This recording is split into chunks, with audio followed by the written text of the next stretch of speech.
When Stanley came to a set of 2 open doors, he entered the door on his left.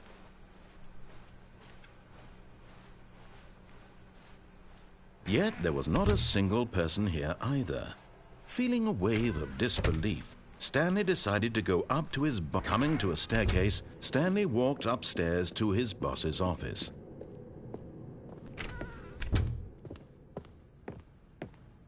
Stepping into his manager's office, Stanley was once again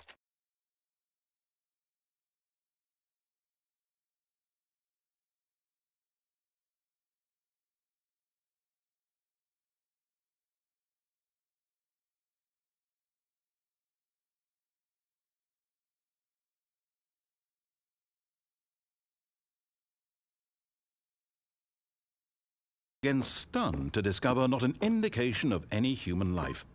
Shocked, unraveled, Stanley wondered in disbelief who orchestrated this. What dark secret was being held from him? What he could not have known was that the keypad behind the boss's desk guarded the terrible truth that his boss had been. Stanley was in such a rush to get through the story as quickly as possible, he didn't even have a single minute to just let the narrator talk. That kind of anxiety isn't healthy, so he relaxed for a few moments with some calming New Age music.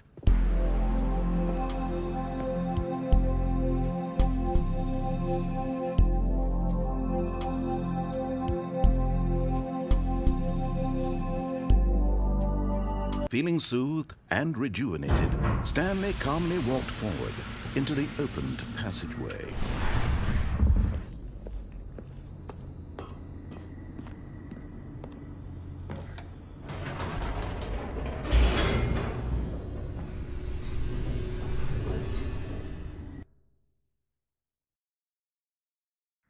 Descending deeper into the building, Stanley realized he felt a bit peculiar. It was a stirring of emotion in his chest, as though he felt more free to think for himself, to question the nature of his job. Why did he feel this now, when for years it had never occurred to him? This question would not go unanswered for long. Stanley walked straight ahead through the large door that read Mind Control Facility.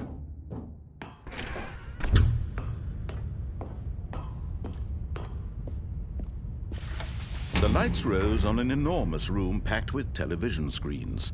What horrible secret did this place hold? Stanley thought to himself. Did he have the strength to find out? Now the monitors jumped to life, their true nature revealed. Each bore the number of an employee in the building, Stanley's co-workers.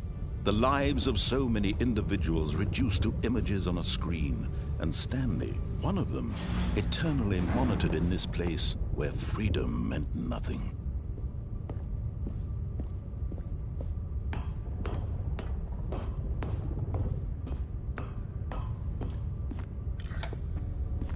This mind control facility, it was too horrible to believe. It couldn't be true. Had Stanley really been under someone's control all this time? Was this the only reason he was happy with his boring job? That his emotions had been manipulated to accept it blindly? No, he refused to believe it. He couldn't accept it. His own life in someone else's control? Never! It was unthinkable, wasn't it? Was it even possible? Had he truly spent his entire life utterly blind to the world? But here was the proof. The heart of the operation. Controls labeled with emotions. Happy, or sad, or content. Walking, eating, working. All of it monitored and commanded from this very place. And as the cold reality of his past began to sink in, Stanley decided...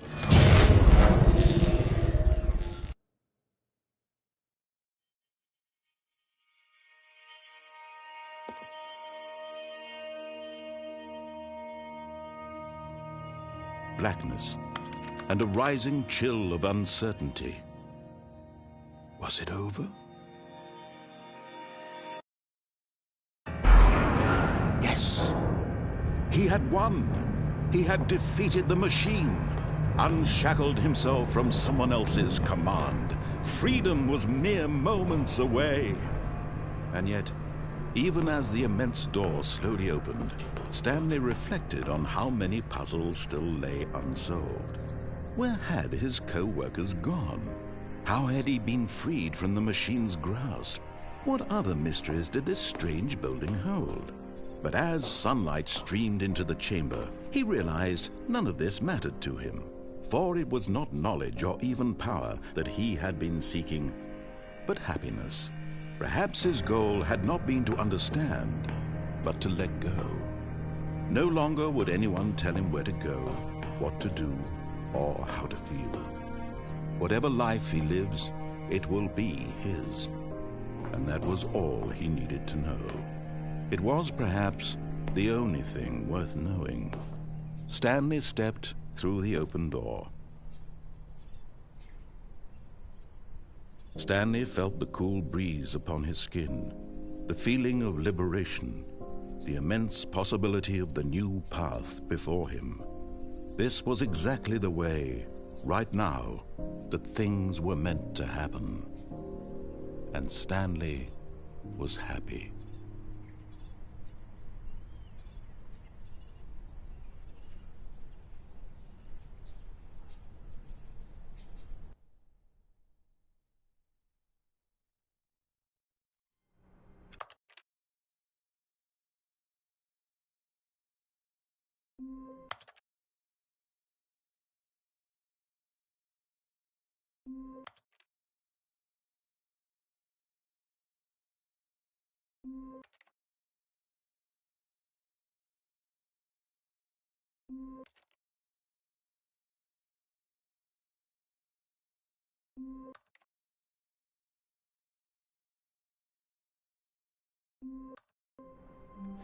All of his co-workers were gone. What could it mean? Stanley decided to go. When Stanley came to a set of 2 open doors, he entered the door on his left.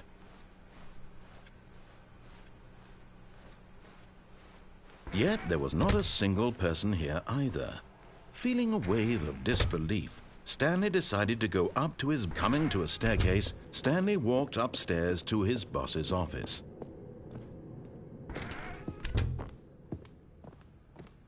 Okay, I think we all know the drill by now. Blah, blah, blah. Dark secrets, the keypad. Stanley pushes some buttons. Oh, hey, look, it's a new passageway. Quelle surprise.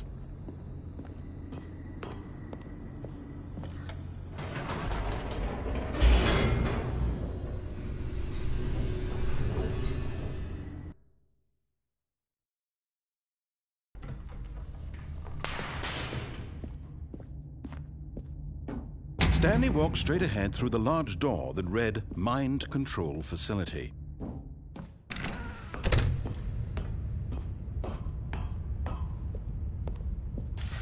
The lights rose on an enormous room packed with television screens. What horrible secret did this place hold? Stanley thought to himself. Did he have the strength to find out? Now the monitors jumped to life, their true nature revealed. Each bore the number of an employee in the building, Stanley's co-workers. The lives of so many individuals reduced to images on a screen, and Stanley, one of them, eternally monitored in this place where freedom meant nothing. This mind control facility, it was too horrible to believe. It couldn't be true. Had Stanley really been under someone's control all this time? Was this the only reason he was happy with his boring job? That his emotions had been manipulated to accept it blindly? No, he refused to believe it. He couldn't accept it. His own life in someone else's control? Never! It was unthinkable. Wasn't it? Was it even possible?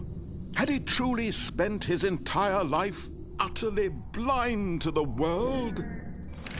But here was the proof, the heart of the operation. Controls labeled with emotions, happy or sad or content. Walking, eating, working, all of it monitored and commanded from this very place. And as the cold reality of his past began to sink in, Stanley decided...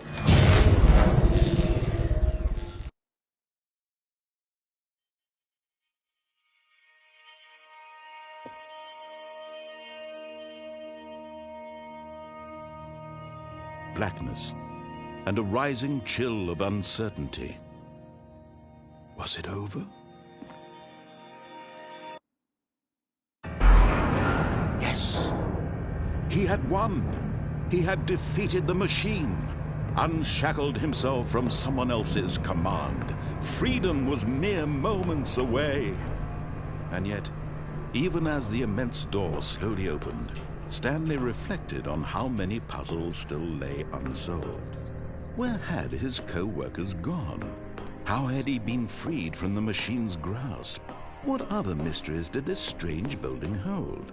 But as sunlight streamed into the chamber, he realized none of this mattered to him, for it was not knowledge or even power that he had been seeking, but happiness. Perhaps his goal had not been to understand, but to let go. No longer would anyone tell him where to go, what to do, or how to feel. Whatever life he lives, it will be his. And that was all he needed to know. It was perhaps the only thing worth knowing. Stanley stepped through the open door.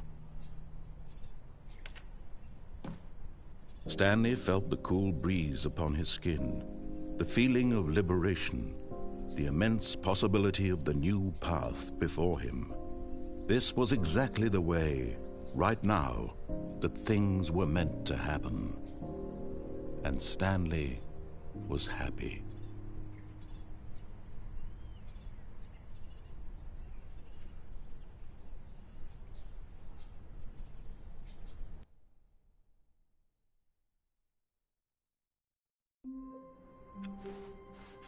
Even now, Stanley's office was a distant memory. What did it look like? There was a computer, perhaps, and a painting. Was it a painting or a photo? He could no longer recall.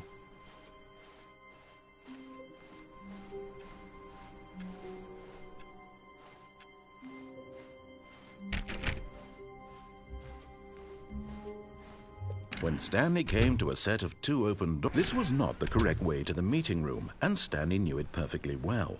Perhaps he wanted to stop by the employee lounge first, just to admire it. Ah, yes, truly a room worth admiring. It had really, but eager to get back to business, Stanley took the first open door on his left. Stanley was so bad at following directions, it's incredible he wasn't fired years ago.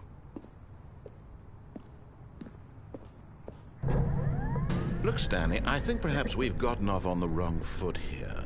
I'm not your enemy, really, I'm not. I realize that investing your trust in someone else can be difficult, but the fact is that the story has been about nothing. What? Really? I was in the middle of something. Do you have zero consideration for others? Are you that convinced that I want something bad to happen to you? Why, I don't know how to convince you of this, but I really do want to help you, to show you something beautiful. Look, let me prove it. Let me prove that I'm on your side. Give me a chance. Now listen carefully, this is important. Stanley walked through the red door. Aha, perhaps you misunderstood. Stanley walked through the red door. I still don't think we're communicating properly. Stanley walked through the red door. All right, fine, go ahead, Stanley. You want to know so badly what's out there? You want to find out what lies at the end of this road you've chosen? Well, don't let me stop you. You see? There's nothing here. I haven't even finished building this section of the map, because you were never supposed to be here in the first place. Broken rooms, exposed developer textures. Is this what you had wanted? Was it worth ruining the entire story I had written out specifically for you? Do you not think I put a lot of time into that? Because I did. And in the end, it was all for nothing, because this is what you wanted to see. Help me here, Stanley. Help elucidate these strange and unknowable desires of yours. What would have made this game better? What did you want to see? Vehicles? Skill trees? Work with me. You've given me absolutely nothing so far. Tell you what, let me take a stab in the dark at a new design, and you can give me some feedback. There we go. A third option. This already feels leaps ahead of where we were before. Go ahead, Stanley. Take it for a spin. Okay, I'm going to stop you there. Now, tell me about your experience with this new version. Would you say that the game benefited from allowing you more choices? Feel free to be honest. I'm looking for some real critical feedback here. Oh, of course. A 3. Really? Maybe next time we can get you to form an actual opinion, you know?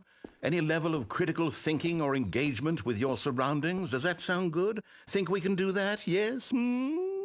Wonderful. Here, based on the data from your previous playthrough, I've compiled a new version. And to be perfectly candid, I think I've knocked it out of the park with this one. Let's take a look.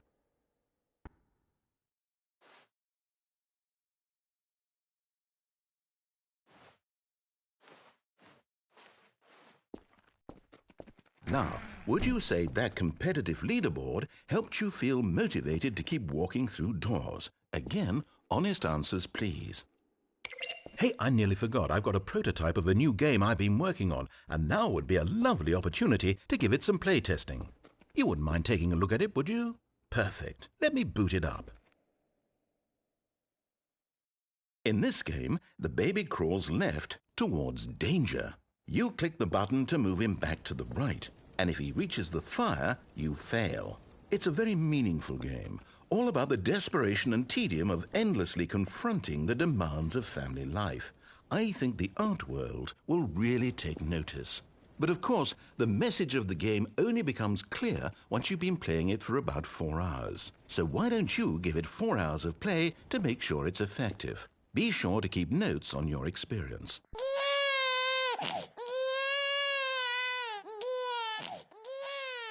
You heartless bastard.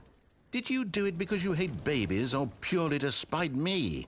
Because if it's the latter, well, I don't know what to do. I'm completely out of ideas. I can't think of a single thing that might improve the experience for me. I'm not even going to try. I'm out. I'm done. It's over. Thank you for playing. Your input was extremely valuable. Oh, hey, since my game was so awful, why don't we play someone else's game, just to ease the pain? Let's see. What do we have here? Yes, this seems like it'll work. Let's give it a shot.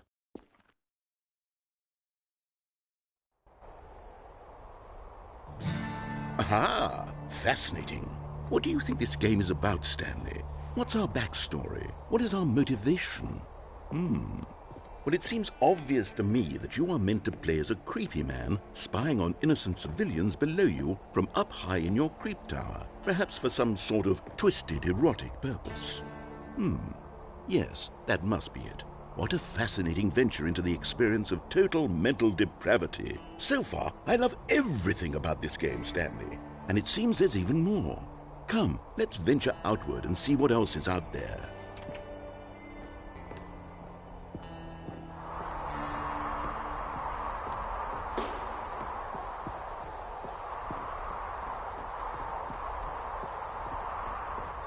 Oh, no. No, no, no, no, it can't be. It is.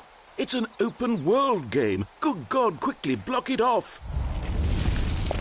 Oh, thank goodness, Stanley. What a close call. You nearly wandered off into that thing. That big, open, just wandering around. No right or wrong directions. No path to follow. You can just go in any... Oh, thank heavens we avoided it. We're out of the woods now, Stanley. Okay, I'm going to get us out of here. Let's find another game. Preferably something with walls. Something with nice, big, insurmountable walls. Okay, I think this will be just the thing.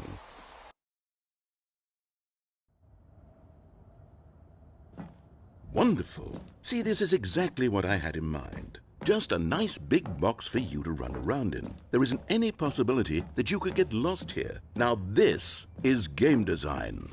Stanley, if you manage to get lost in this game, I will be phenomenally impressed.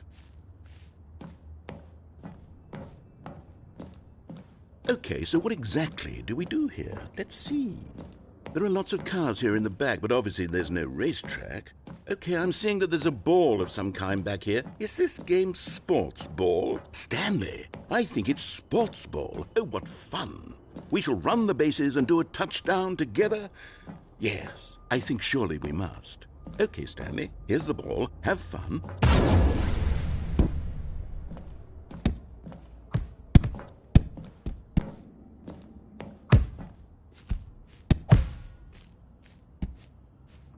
Are you doing it? Are you winning? Is this fun? Is it better than my miserable little story that I worked so hard on? Stanley, I have a thought. And I realize I'm not a sportsologist, but if one ball generates a certain amount of raw adrenal pleasure, then surely multiple balls makes for an even more euphoric sports experience. I'm going to try it out. Here comes another ball. Yes! Oh, goodness, that really does feel amazing, doesn't it? Stanley, I'm like a child in a confectionery shop. I simply have to have more. I'm insatiable. More balls!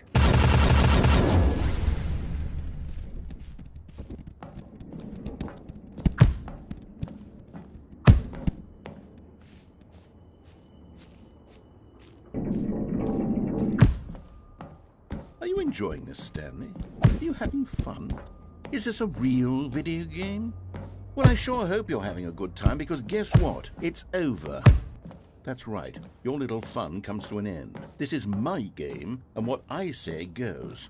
You get to have fun when I let you, Stanley. Besides, you need someone like me to set boundaries for you. Without rules or boundaries, video games are nothing. Yes, that's what I am. I'm structure. I'm your sense of purpose. And since you decided you didn't want to play my game, now I don't want to play with you either. So, goodbye, Stanley. I'm leaving. See how you like it when I'm not around to set the rules. Somehow, I don't think you'll enjoy it as much. But who knows? You're an inventive kid. You'll come up with something. After all, you're the one who knows best. Take care, Stanley.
Hold on.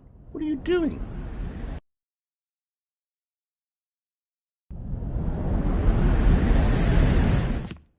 Stanley, don't do that. I can't follow you there. I can't help you. How will you write a story without me? You can't do it. You know that. Stanley, come back.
I wonder what he found. If what he wanted was to be the leading man in his own story, well, perhaps he's gotten it, down in wherever he is right now. I wonder if he's happy with his choice, and if he's learned the heavy cost that comes with it. He'll understand soon what I was trying to tell him. He needs me. Someone who will wrap everything up at the end, to make sense out of the chaos and the fear and the confusion. That's who I am. That is what I mean to this world. Oh, yes. Yes, I'll be back. There's no other way. Once this ends, after it all comes to a close, then I'll be back. The end will be here soon. Very soon. I can wait.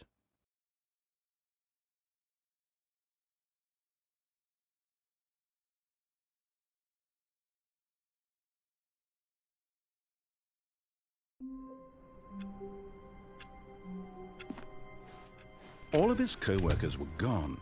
What could it mean? Stanley decided to go to the meeting room. Perhaps he had simply missed a memo.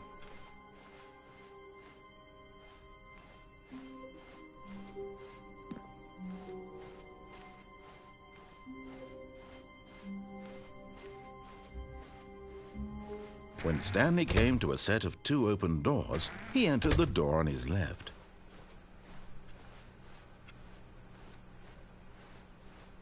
Yet there was not a single person here either.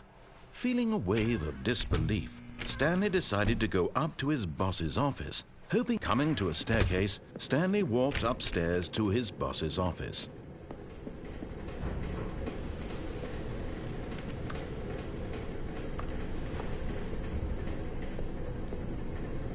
But Stanley just couldn't do it. He considered the possibility of facing his boss. Admitting he had left his post during work hours, he might be fired for that. And in such a competitive economy, why had he taken that risk? All because he believed everyone had vanished? His boss would think he was crazy. And then something occurred to Stanley. Maybe, he thought to himself, maybe I am crazy. All of my co-workers blinking mysteriously out of existence in a single moment for no reason at all? None of it made any logical sense.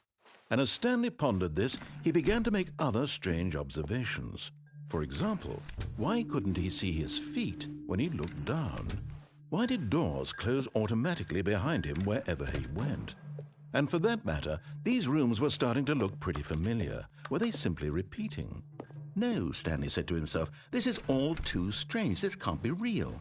And at last, he came to the conclusion that had been on the tip of his tongue. He just hadn't found the words for it. "I'm dreaming!" he yelled. "This is all a dream." Oh, what a relief Stanley felt to have finally found an answer, an explanation. His co-workers weren't actually gone. He wasn't going to lose his job. He wasn't crazy after all. And he thought to himself, I suppose I'll wake up soon. I'll have to go back to my boring real-life job pushing buttons. I may as well enjoy this while I'm still lucid. So, he imagined himself flying and began to gently float above the ground. Then he imagined himself soaring through space on a magical starfield, and it too appeared. It was so much fun, and Stanley marveled that he had still not woken up. How was he remaining so lucid? And then perhaps the strangest question of them all entered Stanley's head. One he was amazed he hadn't asked himself sooner. Why is there a voice in my head dictating everything that I'm doing and thinking? Now the voice was describing itself being considered by Stanley, who found it particularly strange. I'm dreaming about a voice describing me, thinking about how it's describing my thoughts, he thought.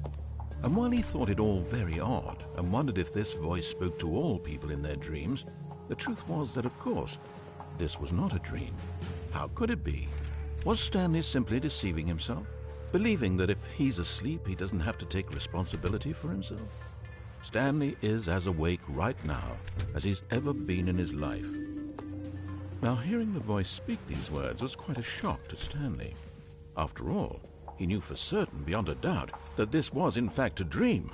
Did the voice not see him float and make the magical stars just a moment ago? How else would the voice explain all that? This voice was a part of himself too. Surely, if he could just... He would prove it. He would prove that he was in control, that this was a dream.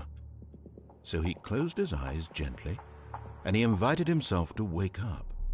He felt the cool weight of the blanket on his skin, the press of the mattress on his back, the fresh air of a world outside this one.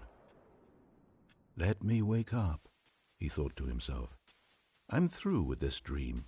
I wish it to be over. Let me go back to my job. Let me continue pushing the buttons. Please, it's all I want. I want my apartment and my wife and my job. All I want is my life exactly the way it's always been. My life is normal. I am normal. Everything will be fine. I am okay.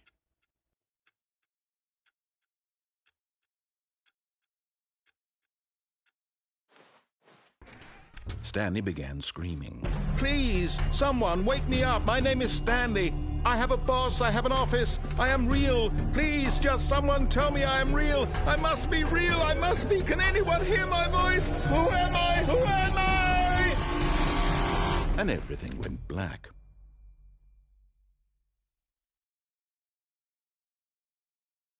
This is the story of a woman named Mariella. Mariella woke up on a day like any other. She arose, got dressed, gathered her belongings, and walked to her place of work. But on this particular day, her walk was interrupted by the body of a man who had stumbled through town talking and screaming to himself, and then collapsed dead on the sidewalk. And although she would soon turn to go call for an ambulance, for just a few brief moments she considered the strange man. He was obviously crazy. This much she knew. Everyone knows what crazy people look like. And in that moment, she thought to herself how lucky she was to be normal. I am sane. I am in control of my mind. I know what is real and what isn't. It was comforting to think this, and in a certain way, seeing this man made her feel better. But then she remembered the meeting she had scheduled for that day, the very important people whose impressions of her would affect her career, and by extension, the rest of her life. She had no time for this, so it was only a moment that she stood there, staring down at the body. And then she turned and ran.